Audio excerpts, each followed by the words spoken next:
Hello everyone, आज discuss करेंगे harvest index.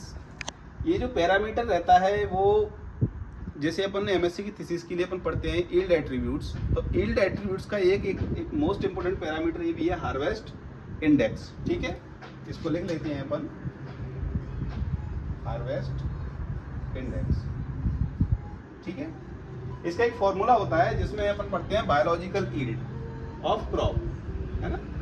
तो बायोलॉजिकल यील्ड में कौन कौन चीजों को कंसीडर करते हैं? दो चीजों को कंसीडर करते हैं। एक तो रहता है ग्रेन यील्ड, या इसको कहते हैं इकोनॉमिक यील्ड। इकोनॉमिक यील्ड, अब इकोनॉमिक यील्ड का मतलब होता है कोई भी क्रॉप हो जिसको अपन मार्केट में बेच सकते हैं। फॉर एग्जांपल वीट के लिए अपन ग्रेन को कंसीडर करते हैं, पोटैटो के लिए उसके कंद को कंसीडर करते हैं, और जो वेजिटेबल क्रॉप्स हैं जैसे लीफी वेजिटेबल्स क्रॉप्स हैं जैसे पालक है, उसकी पत्तियों को अपन as a economic part consider करते हैं। और ग्रास क्रॉप है तो उसके लिए अपन पूरा जो पार्ट है उसका स्टेम और उसकी लीव्स को कंसीडर करते हैं। तो डिफरेंट क्रॉप्स के लिए इकोनॉमिकल यील्ड अलग अलग होती है ना।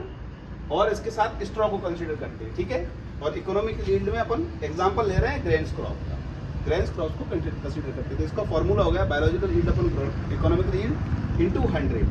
अब एग्जांपल के लिए अपन लेते हैं, ये क्वेश्चन भी आता है, एक इंपॉर्टेंट क्वेश्चन है कि ग्रास क्रॉप का हार्वेस्ट इंडेक्स कितना होता है। ठीक है, तो ग्रास क्रॉप का अपन एग्जांपल ले रहे हैं। ग्रास क्रॉप में कौन सी अपन ले रहे हैं? लूसन,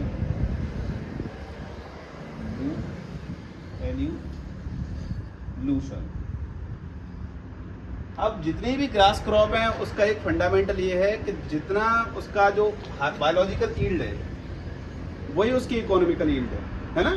क्योंकि उसमें कुछ भी बायोलॉजिकल नहीं है, अपन प्योरली उसको घास के रूप में पूरा का पूरा प्लांट ही यूज करते हैं। तो जो बायोलॉजिकल यील्ड है वही उसकी इकोनॉमिकल यील्ड है, और जो इकोनॉमिकल यील्ड है वो तो इकोनॉमिक है ही। तो इसका जो हार्वेस्ट इंडेक्स रहता है वो क्वेश्चन में आता है, इसका सिर्फ एक हार्वेस्ट इंडेक्स रहता है, वन हार्वेस्ट इंडेक्स, HI 1%। तो ये हो गया एक छोटा सा। Thank you.